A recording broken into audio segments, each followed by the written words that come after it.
man at a bus stop. After getting off the bus and away from the security cameras, he disappears. He thought he got away, but when police review this footage, they will find the crucial mistake he made during his escape that will ultimately lead to his capture and avenge the sisters' attack. It's July 22nd, 2018. Around 9:45 p.m., the girl's dad gets a frantic call from his daughter, Tashaya. I couldn't understand what she was saying. All I could recognize her saying was BART. I figured maybe they got into those skirmishes with somebody on BART. Unsure of what he'll find, he rushes to the car right away and drives to the MacArthur BART station, or Bay Area Rapid Transit. All he knows is that his girls are in trouble, but what he sees there is worse than he could ever imagine. When I got there, I see a bunch of ambulance and police. I see them loading Latifah in the ambulance. I seen blood dripping down her arm, and I asked her what happened. She just said, go check on Nia. I turn around, I run up the stairs at BART, and I see my daughter's body. It's the hardest thing I ever experienced in my life, seeing my baby dead. It's impossible for Nia's dad to wrap his head around what he's seeing. In less than 3 minutes from when she was stabbed in the neck, Nia has died. Her dad also has the heartbreaking task of calling her mom, Alicia. When she hears what happened, Alicia is shattered. In disbelief, she leaves her home in Sacramento and heads for Oakland right away. It was like the longest, quietest, because I kept on waiting on them to call back and say she okay. But it never happened. While they're trying to process the attack, Nia and Tashaya's sister, Latifah, is fighting for her life at the hospital after getting stabbed too. Her family is left in shock, wondering who could have attacked them and why. I'm just trying to figure out, do I know him from somewhere? Did we have an interaction with him in any way, shape, or form? Because who is this? And why did he target us? I just felt like rage. This is the parents' worst nightmare. That's my baby girl laying up there. I want justice for my daughter. Even though it happened in a crowded place, the man was able to get away, right past security and police officers. No one knows who or where he is, but security cameras in and around the train station captured the attack, the moments leading up to it, and the man fleeing afterwards. And as investigators review the footage, there's a breakthrough. In the video, the man can be seen inside a nearby parking structure, leaving his backpack behind before running out to the bus stop. Within hours of the attack, police find the bag. It has several personal items in it, allowing them to identify the man, 27-year-old John Lee Cowell.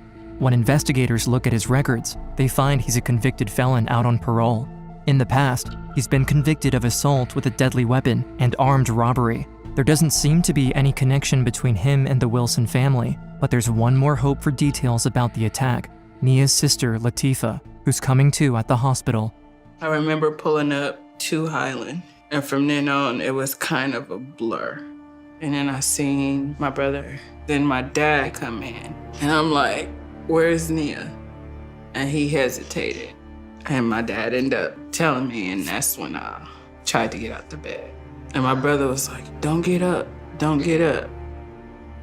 Latifah learns what happened to Nia, and with her killer on the loose, the heartbroken family is desperate for answers.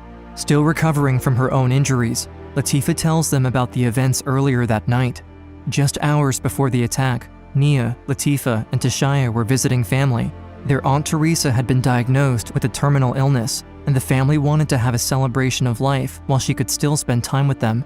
They went to the celebration, and afterwards, around 9 p.m., they got to the Concord BART station, heading back home to Oakland. As soon as the man saw them on the escalator to the platform, he targeted them. The girls waited about 15 minutes for the train. Security footage shows him keeping an eye on them the whole time, planning his attack. When they walked towards the doors, the stranger put on a hoodie, grabbed his backpack, and followed them. He entered the train, sitting down near the sisters. For multiple stops, he watched them behind his sunglasses, but he didn't approach them. When the sisters reached MacArthur Station around 9:35, they moved to step off the train to transfer, and he followed. Tashaya got on the next train first. Then, a woman with a baby in a stroller started to back out through the doors, and Latifah and Nia waited on the platform. She don't see us because she's backing up, but the baby like this at Nia. And Nia, hey, baby. And me and Nia proceeded to walk onto the BART train, but all you hear is, and Nia flung forward. And before I know I could turn back to me, and that's when Nia screamed my name. I seen Nia, it was like she tripped. I was in shock. I didn't know what to do at that moment. But all of a sudden, Tashaya saw blood. Nia was stabbed twice in the neck, and Latifah, who was standing next to her on the platform, was stabbed too before the attacker fled. The doors had closed and then they had reopened, and then I started screaming, trying to go find help. I believe an officer came and talked to me. I was just like, go help my sister, just make sure she's okay. The woman with the stroller quickly threw her baby's blanket over Nia's neck, and Latifah pressed it against her, desperately trying to slow the bleeding and save her sister. And all I could think of is like, apply pressure. I'm not knowing if I'm hurting her. I'm not knowing if I'm making it. And then I turned around and the security guard just grabbed me. It was like, you've been stabbed too. The security guard pulled her away, but Latifah didn't care about her own injuries. All she could think about in that moment was her sister. I still feel that guilt of I couldn't save her. She just yelled my name. Tifa, Tifa, Tifa. And what did you say to her in those final moments as you were with her? I love her. And we're gonna get through this. And I said, I got you, baby, I got you. You're my baby sister. Latifah and Tashaya would do anything to catch the man who took their little sister away from them.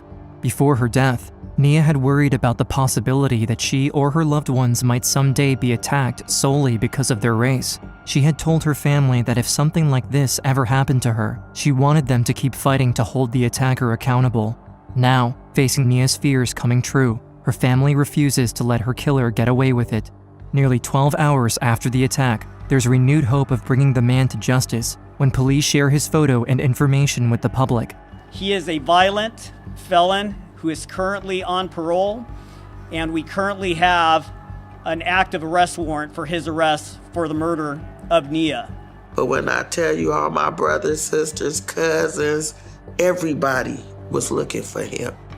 News spreads quickly, and the residents of Oakland do all they can to help in the search. The man was a complete stranger to the whole family, and they worry that it was a racially motivated attack. While police recovered the footage and backpack within a few hours, it took them nearly 12 hours to release the man's information, and people feared that her killer wouldn't be caught if they didn't bring more attention to it themselves. Posts about Nia spread across social media with the hashtag #SayHerName, which started as a campaign to bring awareness to Black women and girls who were victims of police brutality. As the movement grew, it was used to bring more attention to victims of anti-Black violence. Outrage builds, and around 1,000 members of the community gather at the train station for a vigil for Nia, pushing to get her story heard, honoring her and demanding justice. Even with so many eyes looking out for the man who killed Nia and tried to kill Latifah, it seems like he might have vanished. But during the vigil, police get an anonymous call that changes everything. The caller says they're on a BART train, and they recognize someone on the train with them as the man they've been looking for, John Cowell. The train is headed right towards MacArthur Station, the scene of the crime, and where the vigil is being held. Police don't know if the man is aiming to hurt more people, but they race to stop him before he has a chance. They wait at MacArthur Station for the train to arrive, hoping to catch him by surprise. Then, the train gets there, and the doors open. Officers look everywhere, but they don't see him.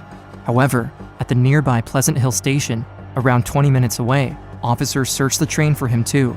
This time, they find the man right in the middle of the doorway.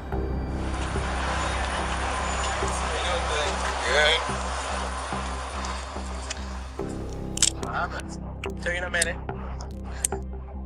What's your name, sir? John Cowell. He doesn't put up a fight or try to run, and officers arrest him without incident. Less than 24 hours after the attack, the manhunt has come to an end. But while the man seems cooperative in this footage, he still has a plan to try to escape justice.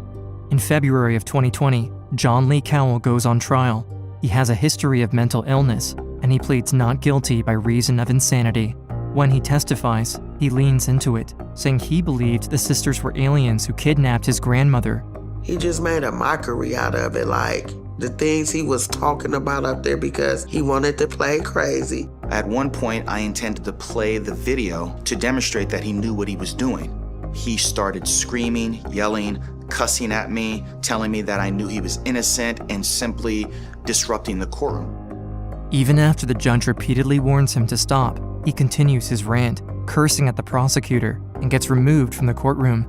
The security footage from the night of the stabbing makes it clear he had a plan to attack and escape, even having a backup outfit to change into afterwards. He targeted the sisters instead of anyone else at the station, and the prosecution considers charging Cowell with a hate crime as well. There were many women and people who entered into the BART platform. He did not focus on any of them. As soon as he saw 3 young African-American women, he fixated on them, and every indication, every angle of the surveillance makes that very clear. While he was in custody, he went out of his way to engage an African-American deputy and proceeded to call her lots of racial slurs as well. There's no doubt in my mind that the assault was racially motivated. You killed her because of her skin. You didn't kill her for anything else. But with how difficult it would be to prove it was a hate crime, District Attorney Butch Ford recommends seeking premeditated murder and the special circumstance of lying in wait because he watched and followed them onto the train before attacking at the station. The family agrees, hoping to send him to jail for the rest of his life. And as Ford reviews the phone calls Cowell made while in custody, he makes a breakthrough. Mr. Cowell was happy to speak to his mental health caregivers because Mr. Cowell had mental health issues. There's no disputing that. But he also was forthcoming that he needed to stop taking his medication so that he could appear more crazy when the trial started. I think it was an absolute show. During the trial, he tries to play up the idea that he can't control himself and doesn't know what he's doing. But the judge isn't fooled by his antics, ruling that he was sane at the time of the attack. John Cowell is convicted of the murder of Nia Wilson, the attempted murder of her sister Latifah, and the special circumstance of lying in wait. He is sentenced to life in prison without parole. With him behind bars for the rest of his life, Nia's family can finally start to move on with theirs. Spend the rest of his life in prison. So I really think justice was served. And I know Nia smiling down on her family, her sisters, her friends, all her loved ones, the community. I know she can rest in peace. But while her family knows the man won't be able to hurt anyone again, it's a bittersweet moment. Now that the trial is over, they struggle to move on, grieving the tragic loss and reality of life without Nia. It's still a shock and overwhelming. Parts of me don't want to believe what's going on, and parts of me have to face reality. It was just something that I couldn't believe, you know. I couldn't sleep, couldn't eat. Messed around and had a stroke. I don't speak too clear. I have limited use of my right side. While it's a long, healing journey, Nia's family members each have their own ways of finding the strength to keep going. My dogs keep me up. We have a husky. She's very spoiled and she made me take her out for walks. She keeps me going. She's my therapy. Nia's sisters still grapple with the guilt of surviving the attack, but with the help of therapy, meditation, and loved ones, Tashaya and Latifah are able to find themselves again. They know Nia would do anything to make them happy, and they see how her story spreads, impacting people across the country. The community comes together because of her, with hundreds of people showing up to her funeral. She was dressed in gold and white, had a white casket. They gave her a carriage ride, released doves. It was beautiful. The name Nia comes from the Swahili word purpose. Nia's purpose lives on through others after her death. She was passionate about fighting for equal rights. She constantly put others ahead of herself, spreading kindness and compassion wherever she went. When I think of Nia, I think of sunshine, big, bright, beautiful smile. That was my baby. Like, a sister's love can never be defined. Nia was very close with her friends and family, and she touched the lives of many near and far. Tributes continue to pour in across social media, with friends, strangers, and celebrities bringing attention to her story. NBA star Steph Curry hosts a high school basketball showcase, and he dedicates the game to Nia, raising over $20,000 for her family. Her school also honors her at what was supposed to be her graduation. The class of 2018 is not complete without one more graduate. I'm very proud. This is an achievement that me and my daughter sat down and spoke of several times, and it's so heartbreaking that she's not here to experience this for herself. Nia loved music and dancing, and she dreamed of having her own dance studio one day. She also thought of becoming an EMT or paramedic, or even working in criminal justice. She always wanted to help people, and in 2019, her family created the Nia Wilson Foundation, dedicated to providing resources such as mental health counseling, homeless outreach, self-defense classes, and employment opportunities for young men and women. Nia's family thinks of her every day, working to honor her memory and continue her mission to make the world a better place. I always say, Nia, you make me a better person. I carry my daughter's name with a heavy weight. So whatever I do, I think about her because I can't fail her.